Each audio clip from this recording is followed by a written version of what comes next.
To begin with, we're not what you'd call human.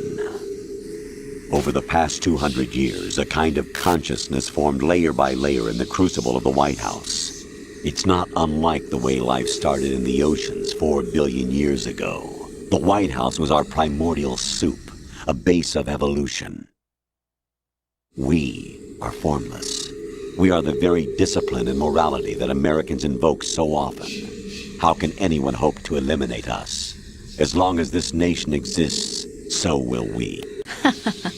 Jack, don't be silly. Don't you know that our plans have your interests, not ours, in mind? The mapping of the human genome was completed early this century.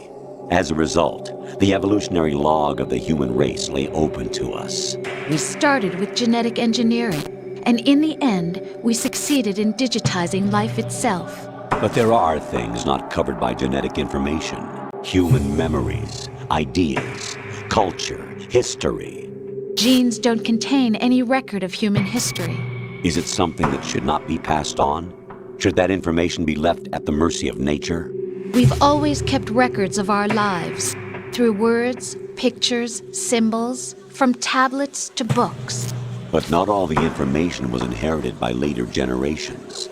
A small percentage of the whole was selected and processed, then passed on. Not unlike genes, really.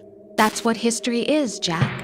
But in the current digitized world, trivial information is accumulating every second, preserved in all its triteness, never fading, always accessible. Rumors about petty issues, misinterpretations, slander. All this junk data, preserved in an unfiltered state, growing at an alarming rate. It will only slow down social progress, reduce the rate of evolution. Right. You seem to think that our plan is one of censorship. Are you telling me it's not? You're being silly.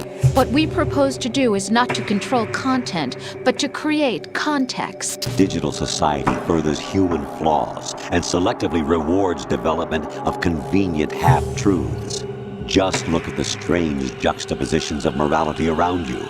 Billions spent on new weapons in order to humanely murder other humans. Rights of criminals are given more respect than the privacy of their victims.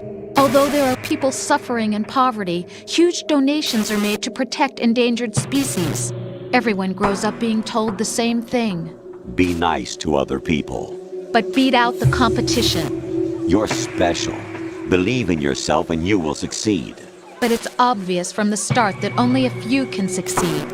You exercise your right to freedom, and this is the result.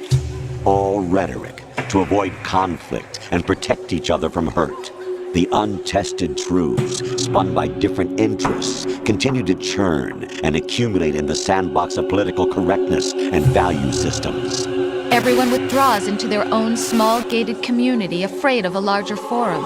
They stay inside their little ponds, leaking whatever truth suits them into the growing cesspool of society at large. The different cardinal truths neither clash nor mesh. No one is invalidated, but nobody is right. Not even natural selection can take place here. The world is being engulfed in truth. And this is the way the world ends, not with a bang, but a whimper. We're trying to stop that from happening. It's our responsibility as rulers. Just as in genetics, unnecessary information and memory must be filtered out to stimulate the evolution of the species. Absolutely. Who else could wade through the sea of garbage you people produce, retrieve valuable truths, and even interpret their meaning for later generations?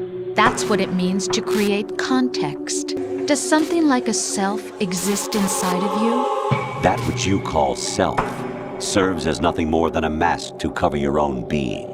In this era of ready-made truths, self is just something used to preserve those positive emotions that you occasionally feel. Another possibility is that self is a concept you conveniently borrowed under the logic that it would endow you with some sense of strength. Is it? Would you prefer that someone else tell you? All right then. Explain it to him. Jack, you're simply the best, and you got there all by yourself. Oh, what happened? Do you feel lost? Why not try a bit of soul searching? Don't think you'll find anything, though. Ironic. that although self is something that you yourself fashioned, every time something goes wrong, you turn around and place the blame on something else. It's not my fault. It's not your fault. In denial, you simply resort to looking for another, more convenient truth in order to make yourself feel better. Leaving behind in an instant the so-called truth you once embraced. Should someone like that be able to decide what is truth? Should someone like you even have the right to decide? You've done nothing but abuse your freedom. You don't deserve to be free. We're not the ones smothering the world. You are. The individual is supposed to be weak, but far from powerless. A single person has the potential to ruin the world. And the age of digitized communication has given even more power to the individual. Too much power for an immature species. Building a legacy involves figuring out what is wanted and what needs to be done for that goal. All this you used to struggle with. Now we think for you. We are your guardians, after all. What you experienced was the final test of its effectiveness. We will collect the necessary data from this last fight. Then we'll consider the exercise closed. So, Jack the Ripper, our beloved monsters, enjoy yourselves.